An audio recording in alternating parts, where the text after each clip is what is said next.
Hello, the internet, and these are the Totally Spies characters, good to evil.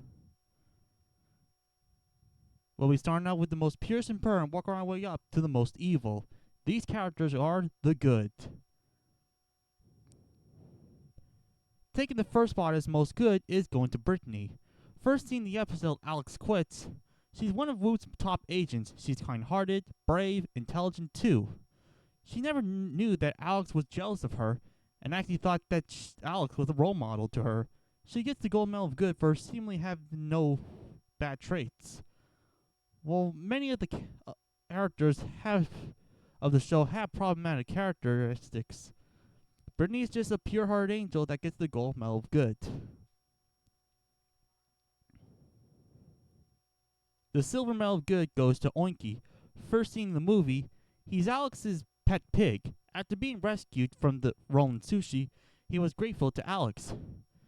He's not seen again until season 6, where he sometimes tags alongside the girls on their missions. His most heroic feat was in the episode Dog Showdown, where he helped save the day from the robo dog. Clearly a pig with a big heart. The bronze medal of good is going to Alexandra, aka Alex. Easily the most tomboyish and sweetest of the group, Alex is shown to be the most naive of the group.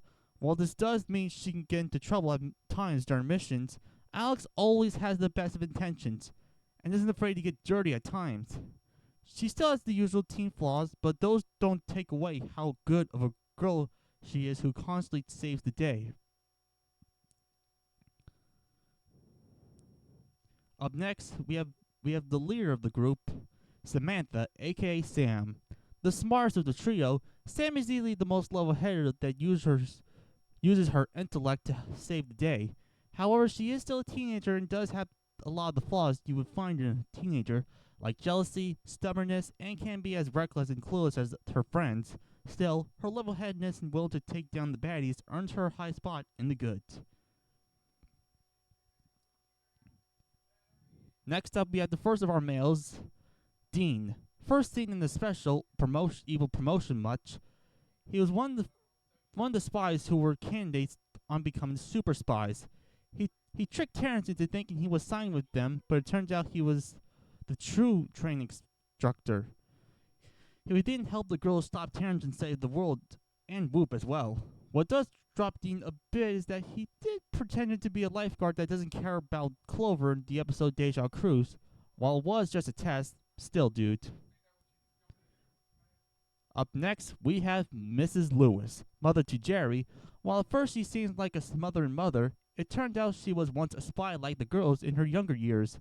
While she did go rogue under the name of Mr. X and create evil robots to cause mayhem, this was because of an infection that was from one of Jerry's inventions in her tea.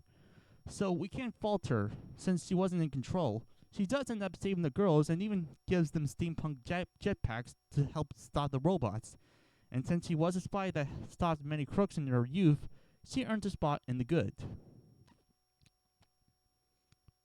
Arnold Jackson is next. The school nerd of Beverly Hills High, Arnold is shown to be a friendly, if awkward boy, though there was the time when he accidentally got in hand of the cat's eye that turned him into a hunk, and went all cuckoo for Cocoa Puffs by planning to turn all of Beverly Hills into nerds like he was. However, considering how mistreated he gets a lot, his actions are a bit understandable. But his best deeds are in the episode Arnold the Great, where he dons the persona admirable to help stop crime. He even helps the girls to stop Geraldine Huss from killing Jerry. I'm willing to cut Arnold a bit of slack on his less positive traits, considering how rough can be with him. And finally, round up the good characters, we have the last of the spies, Clover. Clover has problems. She can be vain, boy crazy, a bit snooty, and an all-around diva. However, there's no doubt that Clover is a good person that constantly saves the world numerous times, and is still a loyal friend too. So I think she deserves to be in the good area. And that wraps up the good. Let's talk down to the gray area. First off, maybe a little strange, but Jerry Lewis is starts out the gray area.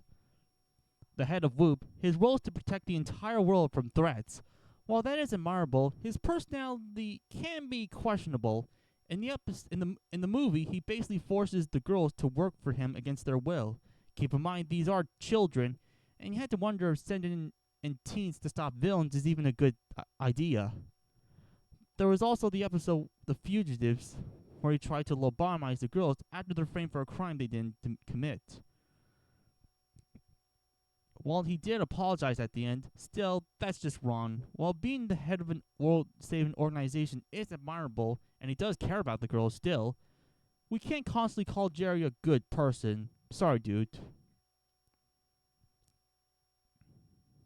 Blaine is next. Initially thought to be one of the few boys that fell in love with Clover instantly, it turned out to be an assassin hired by Huss to kill Clover. To be fair, though, he was strict that Clover was evil, and did end up switching sides and became an ally to the girls, and even a temporary love interest for Clover. And rounding up the gray, we have Gabrielle, Stella, and Carmen. Mothers to the girls, we don't see them that much. They're shown to be stereotypical mothers. They do love their daughters, but can be smothering at times. But then totally busted showed them an interesting light. When he found out their daughters were spies, they were shown to be quite callous towards them, basically refusing to let their daughters explain themselves and were dismissive of their feelings, basically forcing them to quit Whoop and being spies altogether, showing them to be quite unsupportive, which is strange. Why wouldn't you be proud of your girls for constantly saying innocent lies, even forbidding them from seeing each other at one point, which is rather extreme of a punishment to separate good friends, especially when they do the same thing they tell their daughters not to. What hypocrites! When they get captured by Mandy, even after being saved by the daughters, they still scold them. Talk about ungrateful ladies. Thankfully, they do turn around and even become spies to not only save their daughters, but even stop Mandy and the inventor from taking over the world. While it is admirable to see them change their ways, but considering how controlling and condescending they were to their daughters about being spies, they rank in the lowest of the gray. And with the gray area ranked up, time to get into the baddies of the series. These characters are the bad to evil.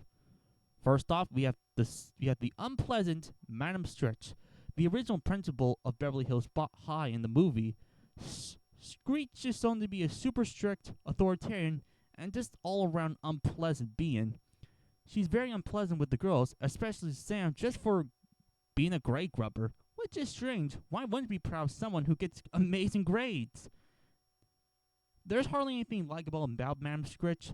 The only reason she's in the ranking lower is that the others have done much worse. Still, she makes Miss Spencer from Recess look like an angel compared to this jerk. Blech. Moving along, we have Mandy's cronies, Dominkia and Catalin. There's not really much to say about these two, besides the fact they are Mandy's cronies that bully around the girls too many times. Next up, we have Mindy, Mandy's equally an awful cousin. She's just as mean as her cousin. She, alongside Mandy, even tried to frame the girls for their misdeeds in order to get them expelled, which makes you wonder, why wasn't she expelled at this point? And finally, entering our Bond 3, we're giving the Bronze Medal of Evil to Todd.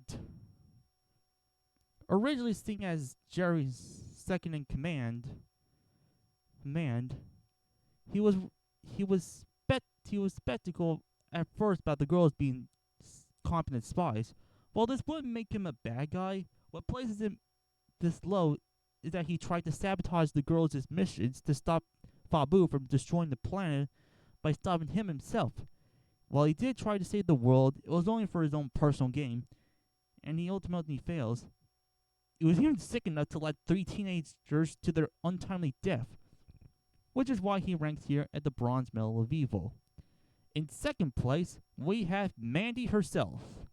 Mandy is your stereotypical rich, snobbish bully girl you've seen a lot, but dial up to 11. She hits every negative mean girl stereotype in the book. She's bossy, rude, arrogant, snooty, egotistical, you name it. She's even tried to get the girls expelled at a few points in the episode Virtual Stranger, but what really gives Mandy such a low spot is in the episode Future Shock. It's revealed that in the future, Mandy becomes a tyrant that plans to take over the entire world. When given the chance, Mandy can be quite heartless and just plain cruel. Finally, taking home the gold medal of evil is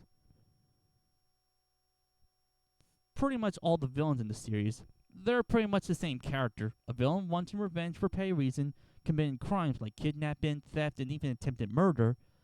While there are many noble foes like Terrence, Jerry's evil brother, Geraldine Husk, Buggy Gus, and Tim Scam, at the end of the day, they're all the same character, and they all get the gold medal of evil. Alright, that's the list. Who you think is the most good and evil? Do you agree with the list? If not, leave your thoughts in the comments, and I'll see you all next time.